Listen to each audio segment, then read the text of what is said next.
Bon, chers étudiants, nous savons bien l'existence des moments douloureux et difficiles que vit notre pays. La situation de la sécurité est problématique.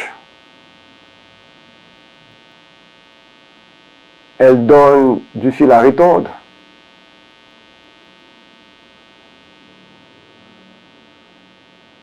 Elle nous donne du fil à retordre. Vous avez du mal à réaliser vos rêves, vos projets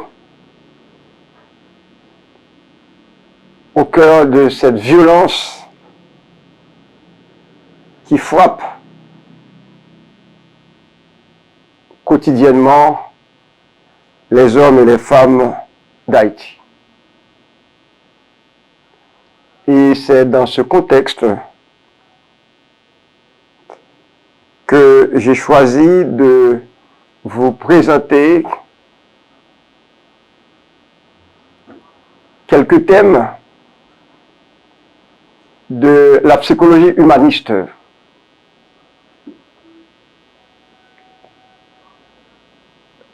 Vous, étudiants en théologie, vous pouvez apprécier à leur juste valeur les thèmes que je vais vous présenter ou encore vous soumettre.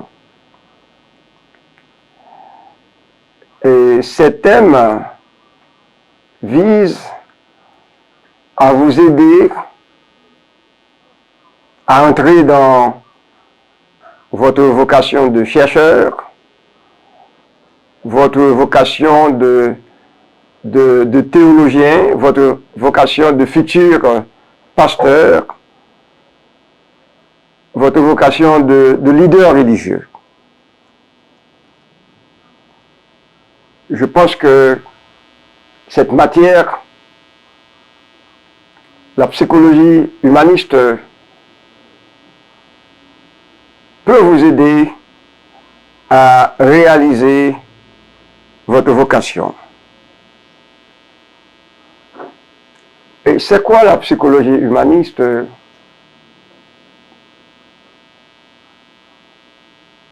Où est-ce qu'elle a pris naissance, la psychologie humaniste? Et quels sont les principaux pionniers de cette école dite la psychologie humaniste?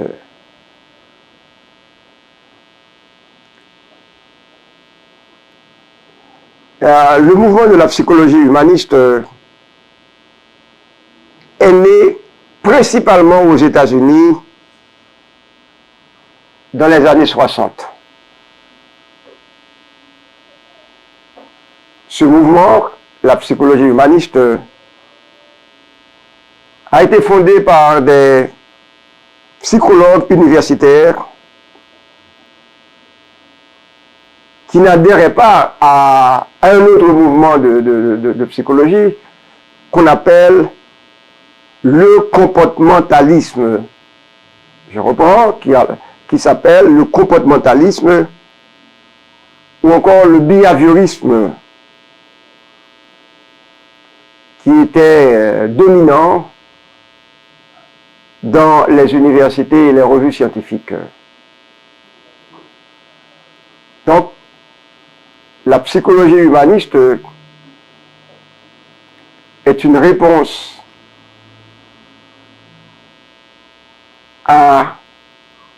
au comportementalisme ou encore au behaviorisme. Donc, elle est loin d'une question, d'une problématique stimulus-réponse.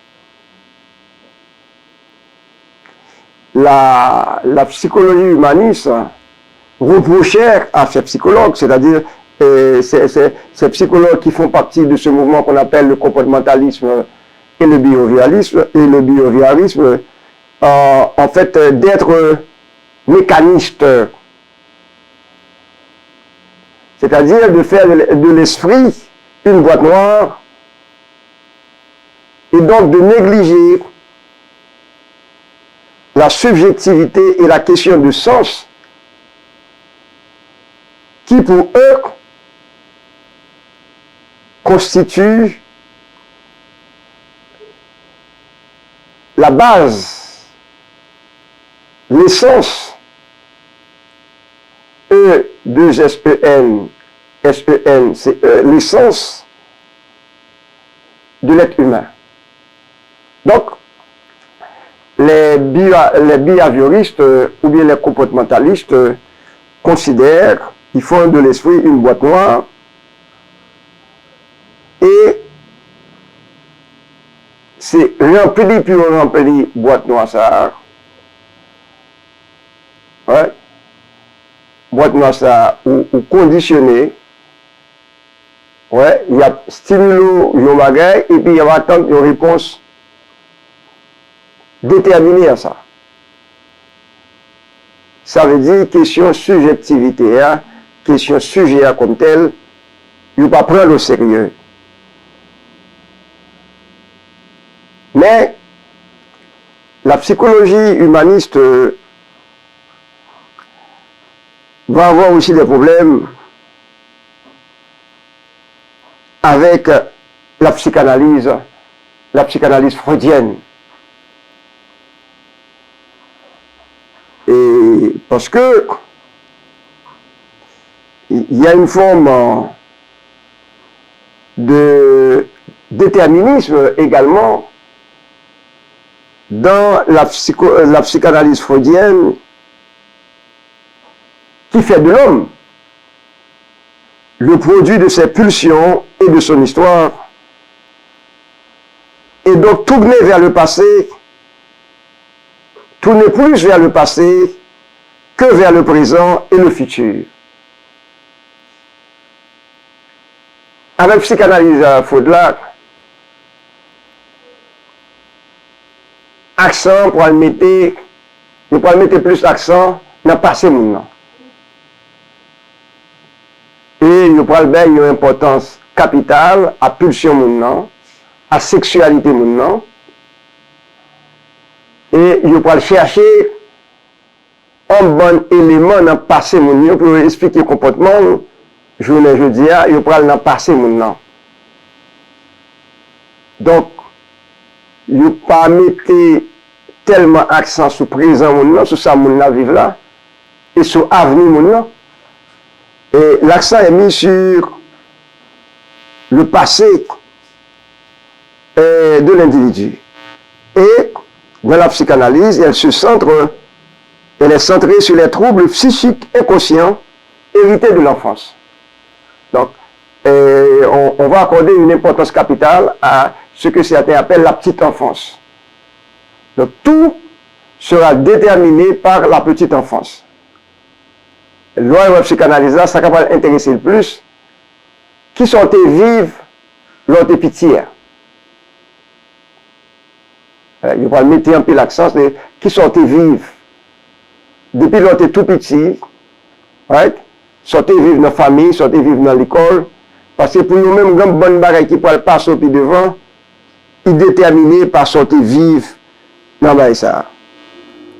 Avec la psychologie humaniste, c'est la différence entre la psychologie humaniste et la psychanalyse.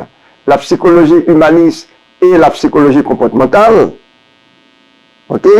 Maintenant, dans la psychologie humaniste, on va prendre, si vous me permettez, la route inverse. Ou du moins, on va mettre l'accent sur une autre logique, une logique inverse. Il y a un qui est différent de sa comportementaliste là-bas là et puis sa psychanalyse là-bas là. Et il y a un monde qui prend le travail, c'est-à-dire on va mettre l'accent, si vous voulez, sur les aspects positifs de l'être humain. L'accent sera mis sur les accents positifs de l'être humain, sur le côté positif de l'homme. Et il y a un monde qui prend le pionnier dans le mouvement psychologie humaniste là. L'un des pionniers a pour nom Carl Rogers, un Américain, qui est né en 1902 et qui est mort en 1987. Carl Rogers, né en 1902 et mort en 1987. Carl Rogers est l'un des pères fondateurs de la psychologie humaniste. Pour lui, le centre, la base la plus profonde de la nature humaine est naturellement positif. Le centre, la base la plus profonde de la nature humaine est naturellement positif. Ce centre, il est fondamentalement socialisé. Ce centre, il est dirigé vers l'avant, rationnel et réaliste. Ce principe est fondamental. Le centre de l'homme est positif. L'homme est également un être socialisé, c'est-à-dire on lui a appris depuis son enfance des manières de faire, des manières d'agir, des valeurs, des normes et des principes. Un être socialisé. Ensuite, le centre de l'homme, pour Rogers, est dirigé vers l'avant, rationnel et réaliste. Donc, nous n'avons pas qu'arrêter dans le passé seulement, il pas arrêter dans le présent seulement. L'homme il a une capacité puis à projeter vers l'avant, d'une manière réaliste. Donc, comme vous pouvez le constater, ce postulat est éminemment optimiste. Nous insistons sur le terme optimiste. Donc, on peut indiquer que l'être humain dans cette logique n'est pas mauvais. Donc, maintenant, un détail important, dans cette psychologie, la psychologie humaniste, la prise en charge des personnes considérées comme déviants, inadaptés ou bien malades, il pourrait changer le mode barré ça. D'ailleurs, dans la psychologie humaniste de Carl Rogers, on ne parlerait pas, on ne va pas parler de patients, mais plutôt de clients, de sujets.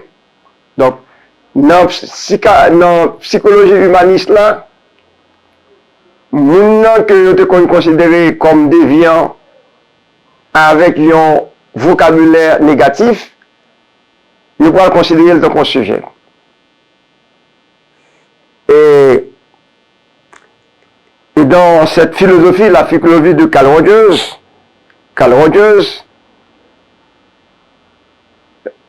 il serait bon, avant même d'avancer, de vous présenter ce texte majeur de ce psychologue Carl Rogers, le développement de la personne. Carl Rogers. Right? C-A-R-L R.Rogers R-O-G-E-R-S, Carl Rogers. Donc, le développement de la personne.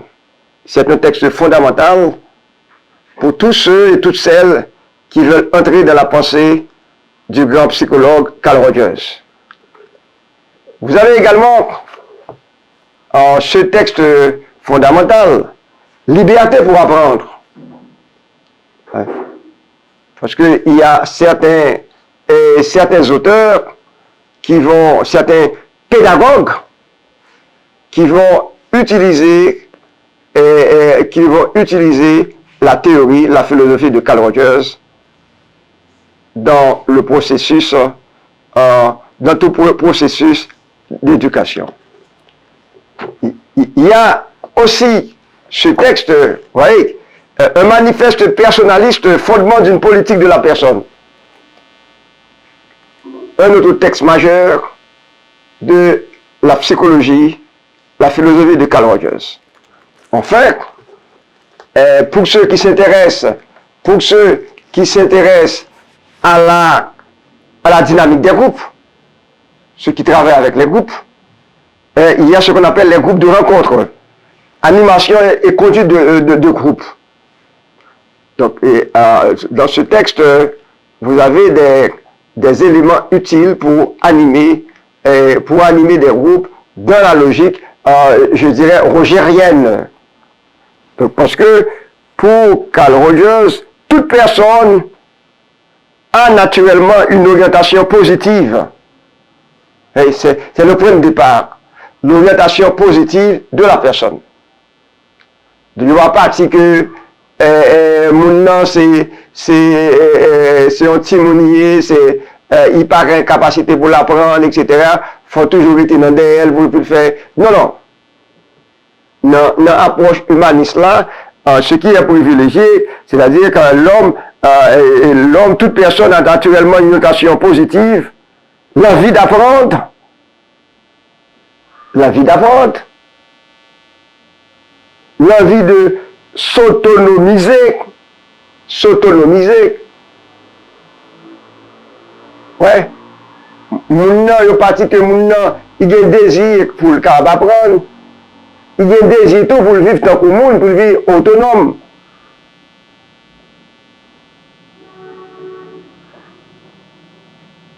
Ensuite, l'envie de mûrir et de vivre en harmonie avec les autres.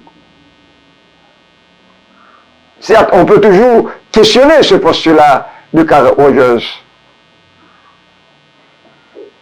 On peut bien ne pas être d'accord avec lui quand il affirme que toute personne humaine a naturellement, nous soulignons le terme, l'adverbe naturellement, une orientation positive, ouais, l'envie d'apprendre, nous-mêmes avons besoin d'apprendre, l'envie de s'autonomiser, c'est-à-dire de devenir autonome, l'envie de mûrir et de vivre en harmonie avec les autres. Maintenant, il t'a amené grandi, il t'a amené tout, vivre en harmonie avec les autres. Donc maintenant, c'est comment accompagner ces personnes dans leur croissance, que ce soit humaine, psychologique. Et puisque vous êtes des étudiants en théologie, et croissance également spirituelle. Carl Rogers va se différencier des approches qui étaient dominantes à l'époque, à son époque bien entendu, le comportementalisme ou le behaviorisme et la psychanalyse. Donc, maintenant, dans cette approche, on sait, on prône cette vision, à savoir, tout individu a en lui des potentialités innées qu'il faut l'aider à développer pour lui permettre d'évoluer positivement. Je reprends, tout individu a en lui des potentialités innées qu'il faut l'aider à développer pour lui permettre d'évoluer positivement. Ça veut dire que depuis mon fait, il y a une bonne possibilité, il a grandi, il a évolué.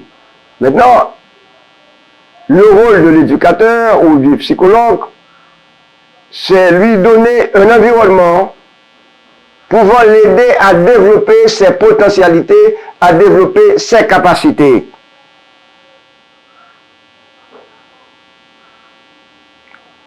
Et il y a un autre courant de pensée qui s'apparente à la psychologie humaniste. Les deux, bien sûr, s'embrassent. C'est la psychologie positive. Donc, là, nous avons les postulats aussi de la psychologie positive, et la psychologie positive qui a pris naissance, elle, dans les années 1990. Cette discipline, la psychologie positive, s'intéresse avant tout à l'étude des forces humaines. Ouais, il y a notre mouvement de psychologie qui est la psychologie positive. Dès qui ça, psychologie ça occupé, il est occupé de optimisme, courage, persévérance. Ouais. Donc, là, ça qui intéresse les psychologues, c'est toute dimension, on a dit optimisme, courage, c'est bagay ça, ils ont étudié, ils mettaient en valeur. En un mot, ce qu'on cherche dans la psychologie humaniste et dans la psychologie positive, c'est de développer les compétences de l'être humain pour améliorer sa qualité de vie. C'est-à-dire, développer ses compétences pour améliorer sa qualité de vie. Nous voulons parler de la santé physique et psychique de l'individu. Nous voulons parler de l'estime de soi. Nous voulons parler des relations sociales, ces relations sociales avec d'autres, en un mot. Et comment aider cet individu à être efficace et comment l'aider à devenir performant en fait, dans son travail, en famille, comment l'aider à réaliser ses projets. Comme je le disais tantôt, on emploie dans la psychologie humaniste, surtout avec Rogers, l'expression client à la place de l'expression patient. Donc, il n'y a pas les gens qui viennent côté ou pas considérer patient arrivé, dans votre cabinet de consultation, votre salle de consultation, on ne dit pas, hein, je vais voir le patient. Hein.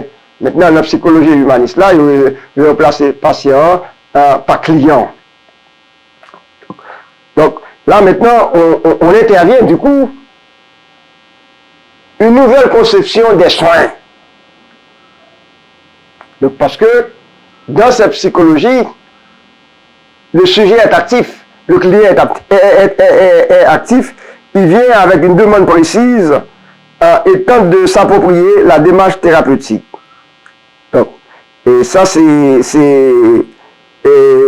puis, un élément fondamental dans la psychologie humaniste, vous verrez en quoi cette psychologie peut vous aider, vous, futurs leaders religieux, vous, futurs théologiens. Il y a ce qu'on va demander aux thérapeutes ou bien aux psychologues, aux leaders, c'est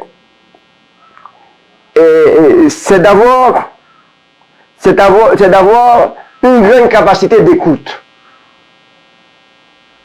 Dans la terminologie rogérienne, on parle d'écoute empathique. Ça veut dire que on va écouter mon nom, ou obligé d'écouter, ou obligé d'écouter, ou obligé attentif à ça mon nom dire, parce que c'est pas vous qui va dire mon nom qui ça pour le faire. Bon, vous aurez des conseils à donner, mais attention, et le client, aux yeux du thérapeute humaniste, du psychologue humaniste, n'est pas un ignorant. le client sait, ok, le client sait quelque chose. Et il n'est pas le seul, c'est-à-dire le psychologue n'est pas le seul ou bien la seule personne qui sait.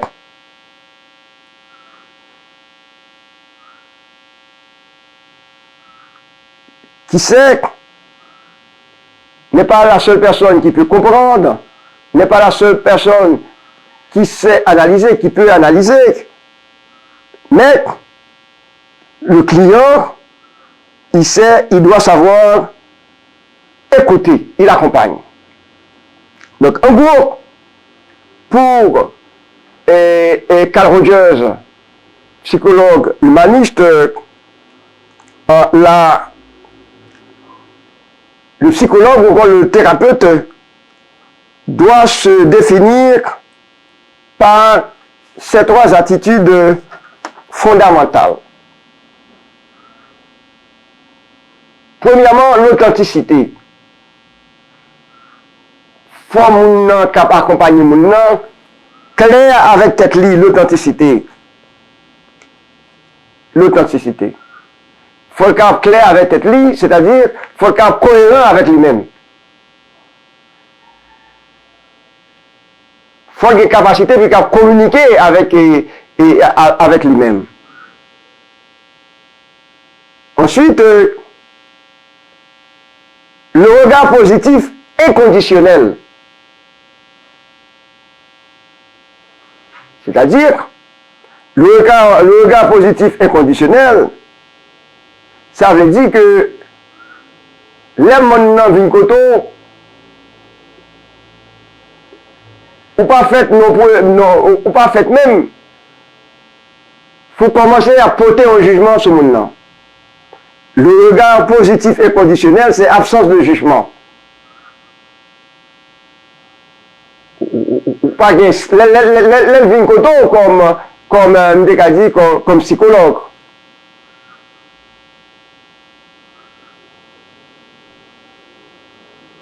Ça veut dire, mon quand vient comme psychologue, on va dire, ah, next ça a plein péché, ou bien femme ça a plein péché. Ou on s'est posé un regard contre lui. Ça veut dire que mon vient là son pécheur ou bien son pécheresse. Donc c'est pourquoi Rogers parle le regard positif et conditionnel, absence de jugement. Ou bien mon vient on dit, ah, monsieur, next ça, monsieur son gros homosexuel. Par exemple. Ou bien comme ça, son petit.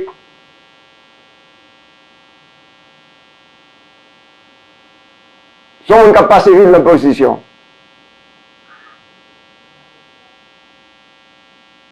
Ok? Donc le regard positif et conditionnel. Et ensuite, l'écoute empathique. L'écoute empathique.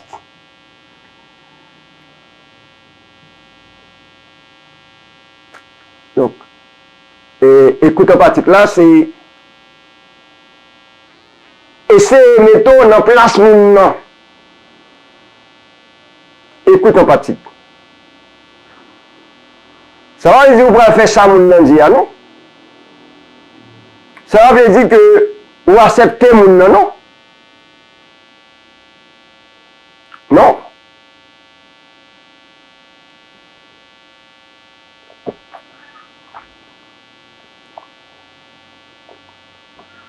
L'homme dit ça veut dire que vous acceptez mon nom. Et ça veut dire que ou pas dire que ça mon fait, que vous acceptez, etc., etc. Tout simplement, ou attitude neutre, ou essayer de comprendre qui ça mon vivre là. C'est même gens que non mon koto, il saute faire un avortement. Faut dire que s'il n'a pas de garçon, on connaît que il fait une fille, ils font un avortement. Dans le premier temps, on va poser un jugement. Les gens dans une koto. On va essayer de rentrer dans l'univers, non. Et ça quand pas tiers.